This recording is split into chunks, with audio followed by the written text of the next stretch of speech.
Bonjour, je suis ravie de partager avec vous aujourd'hui sur la fiche de séance et le protocole de sophrologie psychocomportementale.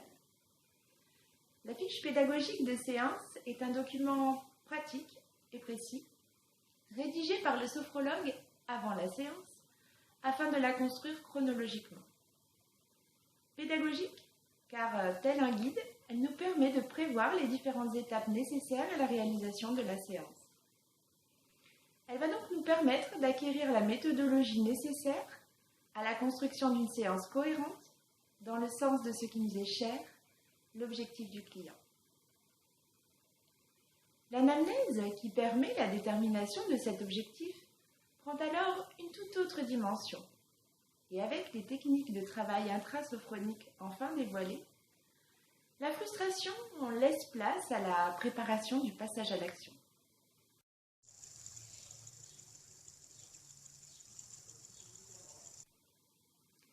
Pour élaborer une fiche de séance, nous avons besoin, tout d'abord à l'anamnèse, de comprendre comment s'est construite la problématique du client et les éléments qui la constituent en appréhendant sa carte du monde. De permettre au client ensuite de transformer cette problématique en objectif dit SMART, simple, mesurable, adapté, réaliste et temporel, et ce grâce à l'écoute active, au recadrage et surtout au travail collaboratif.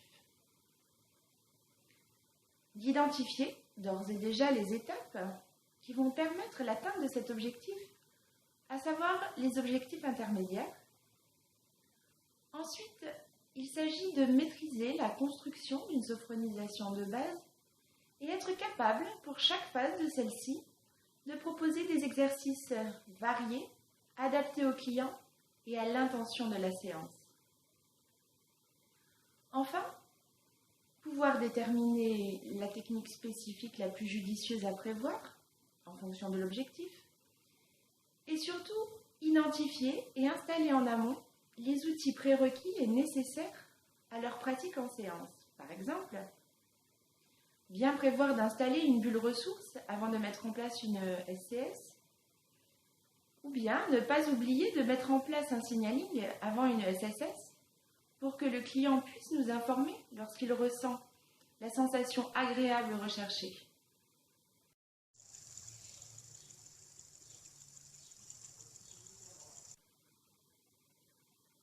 Peu importe sa présentation, elle reste libre. L'important se situe dans les éléments qui la composent et qui nous permettent d'entrevoir la séance comme un moment privilégié de travail spécifique. Je m'explique. La fiche de séance, contrairement au protocole, n'est pas obligatoire. Cependant, elle reste indispensable à l'acquisition des rouages d'une séance efficace. Efficace dans le sens de l'intention qui la motive et qui lui est propre. En bref, à l'échelle de la séance, la fiche pédagogique nous permet d'acquérir les réflexes techniques indispensables au savoir-faire des futurs professionnels que nous sommes. Avant de détailler cet outil précieux et pointu, il me semble essentiel de rappeler ici que le but ultime de la fiche de séance reste la séance en elle-même.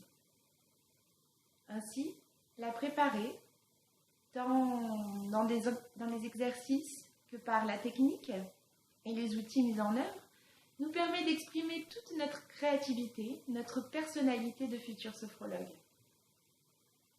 Et ce, pour accompagner le client sur le chemin de sa réussite. Elle nous permet même de nous connecter à notre motivation et de prendre plaisir à s'entraîner au métier que l'on a choisi en vivant pleinement la séance préparée.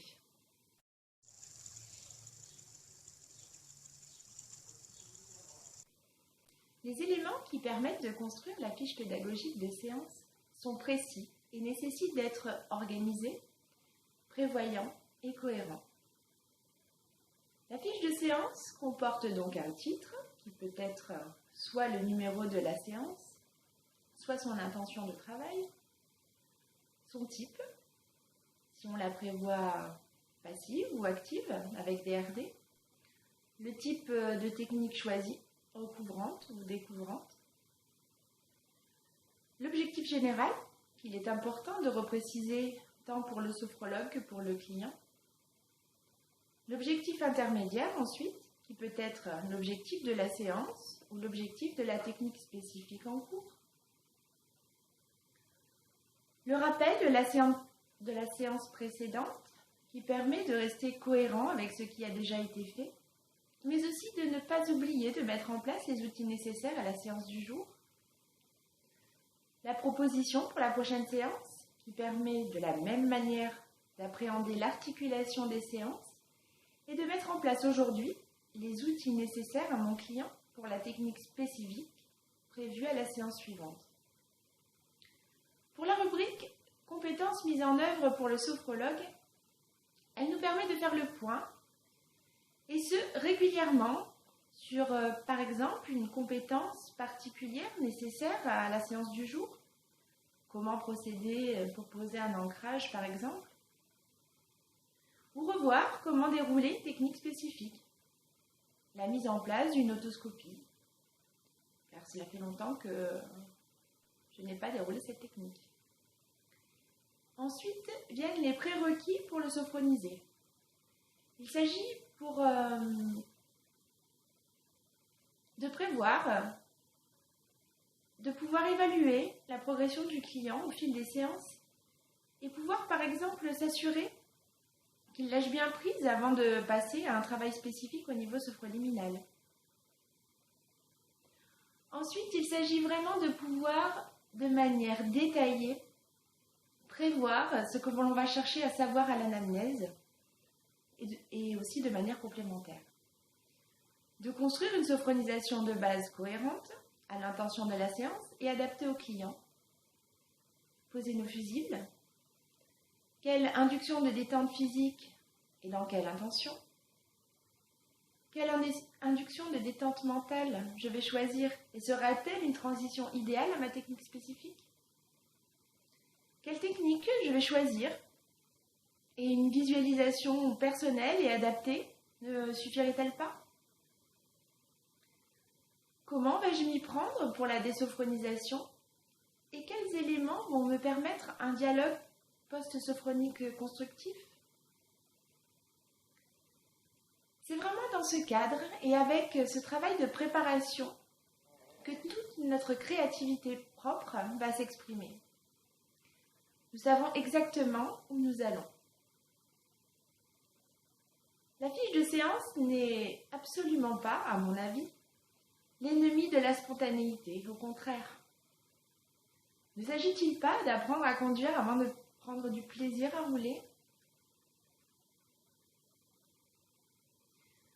Un peu comme un ancrage, ici méthodologique, c'est la répétition qui engendrera l'automatisme et qui permettra de passer avec facilité à une vision globale de la prise en charge, établir un protocole.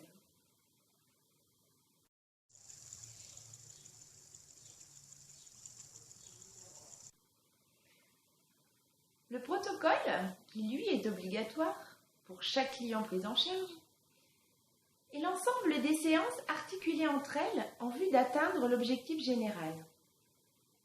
Ainsi, petite astuce, si sur une fiche de séance on rappelle ce qui a été fait à la séance précédente et que l'on prévoit ce que l'on fera à la séance suivante, on est donc amené à réfléchir et prévoir pour 3 séances. Donc, si pour un même cas on est capable d'établir 3 fiches de séance distinctes, c'est presque la trame d'un protocole qui est en train de naître. De la même manière, même si toutes les techniques spécifiques que l'on vient de découvrir paraissent merveilleuses et que l'on a envie de toutes les expérimenter, les techniques recouvrantes restent toutes basées sur le principe de la visualisation spécifique. Alors, suivant l'objectif de votre client, n'hésitez surtout pas à créer vos visualisations spécifiques. Bien sûr, adaptées et personnalisées à votre client et son objectif. Le sophrologue, ainsi préparé et cohérent, sa capacité de suggestion et ses visualisations spécifiques restent vraiment les éléments clés de la séance.